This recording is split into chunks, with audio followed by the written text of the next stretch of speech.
companies and just all of the businesses that provide things for the retailers are there to show their latest products. And the retailers are there to purchase things for their stores. It's really interesting. Like any other trade show, I guess. Now and that's what trade shows are. Right. So 2 questions. So when they go to other cities, does the Peace Corps go as well, or do they get volunteers in the local cities to help? Both. There are key people who need to go. Of course, there's staff that goes. There's a few Peace Corps that go that have special talents. I think the more senior Peace Corps people get to go.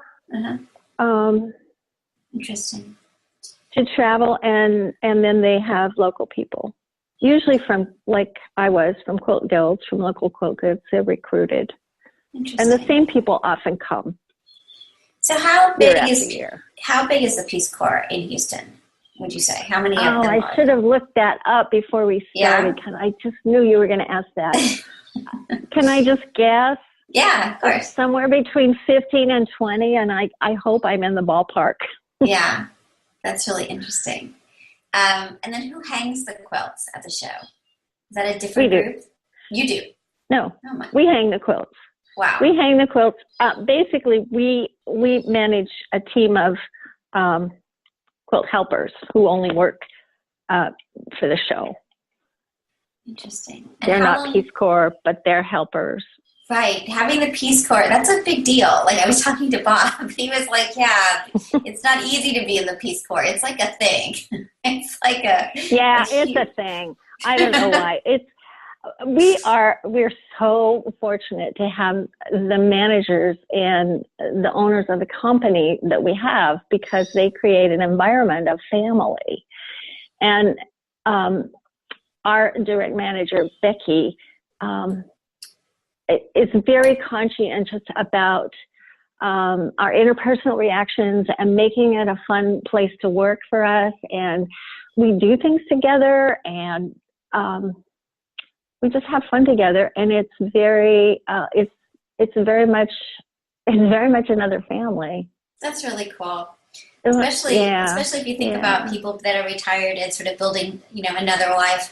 My kid's I'm not retired. I keep saying I'm like semi-retired, because I'm now a full professor, and it's not as terrifying. But and my kid's not in college yet, but she's never around. And it's really interesting to think about, building a new life, right? And it's great that the quilting world in general is kind of a space for that. And I imagine the Peace Corps is even more so that you kind of build your own life. It's great. Yeah. It's very cool. All right. Okay.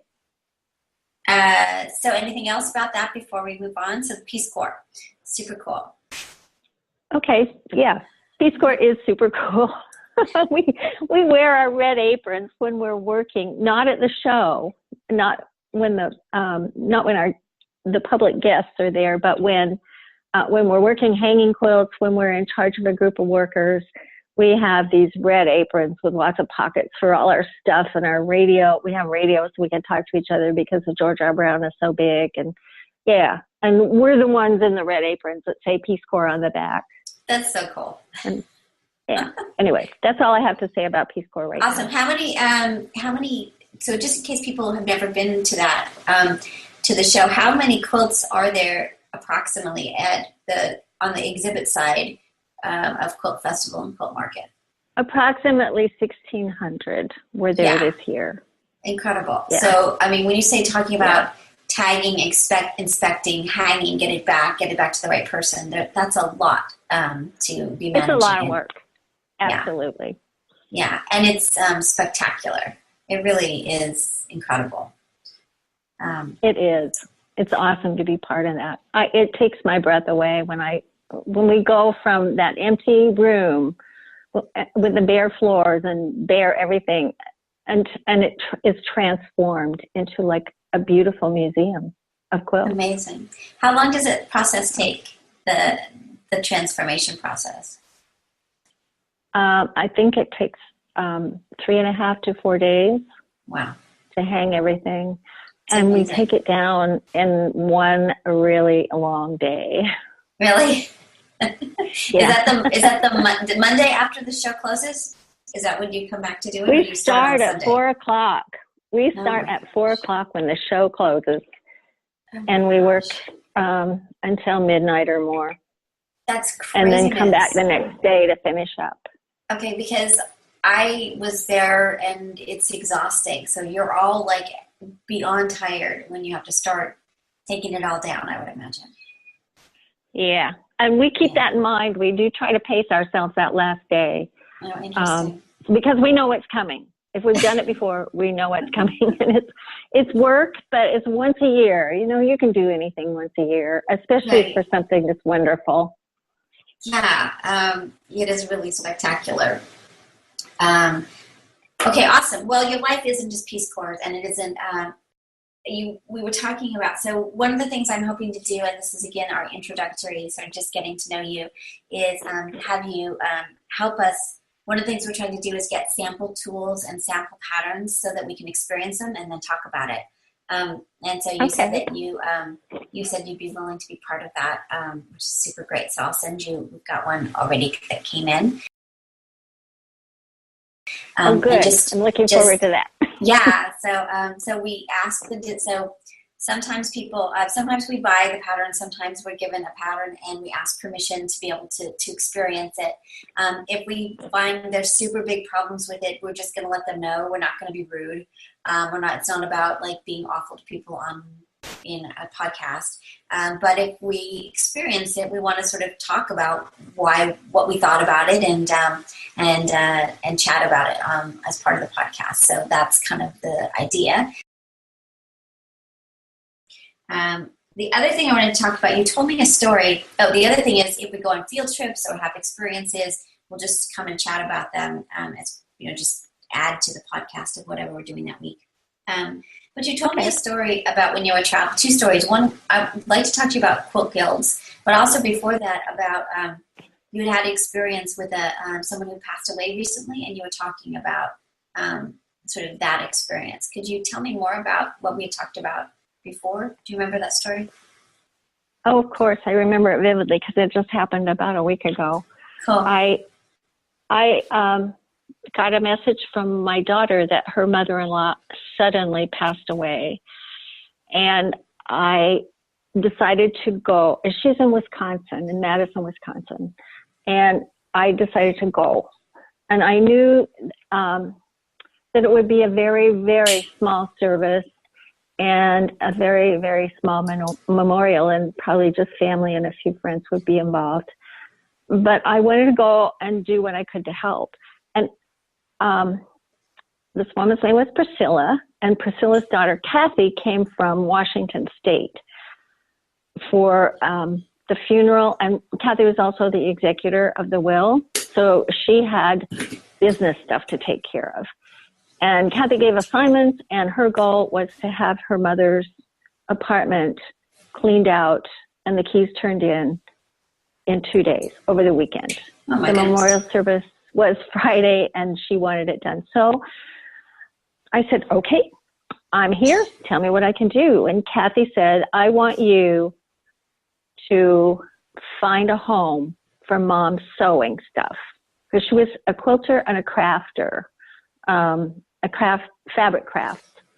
And she had a full sewing room like many of us do. So I called the local quilt guild of Madison, Wisconsin, just out of the blue, and was given the number of a woman who was in charge of charity quilting. And I called her up, and she said, oh, sure, we do that.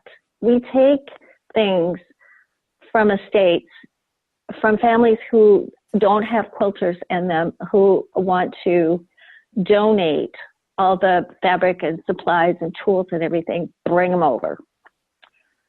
So we put the seats down on the Prius and loaded it stuff full of Priscilla's sewing room. And I took it out to Julane's house. and she helped me carry it all in. And I got to talk to her, and she was just such a wonderful person, and we felt such a camaraderie being quilters together and doing something. And she assured me that these would go to special projects. One of the projects that Priscilla especially cared about was the Linus project, and Jelaine said that was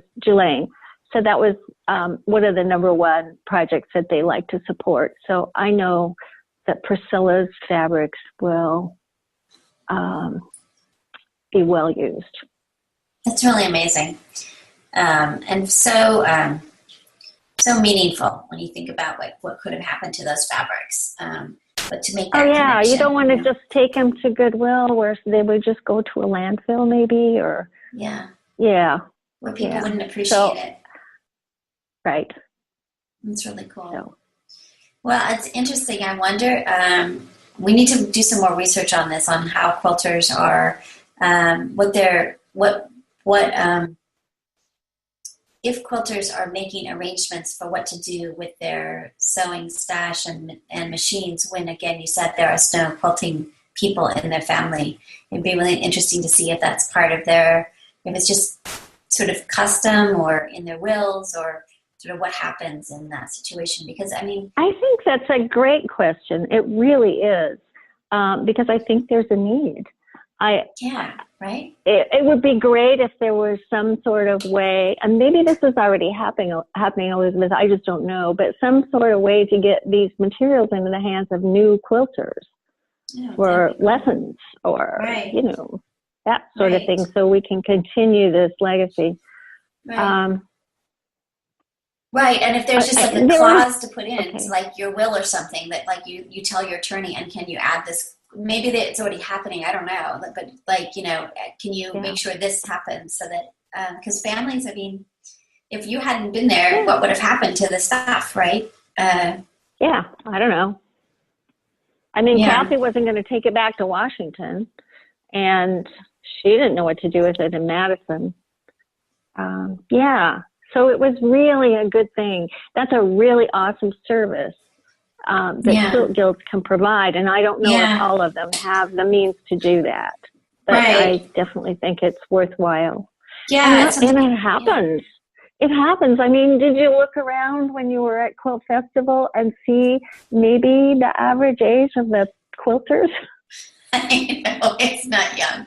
It's good though, because it makes you feel really young, right? So it's good. Yeah. It's like the only part of my life where I think I'm a kid, It's good. Yes, you were one of the kids there, definitely. Yes, nowhere else in my life. So there's going to be some fabric stashes that are being left orphans, I think. Yeah. Over the years. Right. Orphan stashes. I'm really curious. There's got to be people who work on this. This will have to be part of our research to sort of figure out what happens. Yeah, if somebody else is paying attention to this. Right. Absolutely. It's kind of like, I know I'm not trying to make light of it, but like your driver's license has a little heart on it, so you can donate your organs. Oh, like organ donor, fabric donor. It's like a stash donor. Right, I donate this too. Right, exactly. You can go to the registry and see where they've donated their stash. Yeah. Find out where the needs are. Exactly. Oh my. It's great. So the family can say yes. Anyway, so we will look into that. That's super interesting and important. Also, there's a lot of spaces where you buy fabric and you don't want it, and the question is, and you don't care about selling it, and you don't, but it just sits there, and it would be nice to have a place to know, like, okay, well, I just go and give it to my local guild or not, or I don't know, like, how do you give away fabric? So I imagine there's stuff out there already. I just don't know about it. So and I don't know about the organization of getting it to where it needs to go. Yeah, I don't either. It's really interesting. Well, if we ever get this up and running, which we are in January, and people are listening and you have ideas, do go to our Facebook page or message me if you have any ideas, or email me at Tulane at my address at Tulane is on the website at the Tulane at our website, because we are looking for information, and this is about knowledge gathering. That's right, it's a research podcast. So I'm really curious about estates and groups that help get take donations and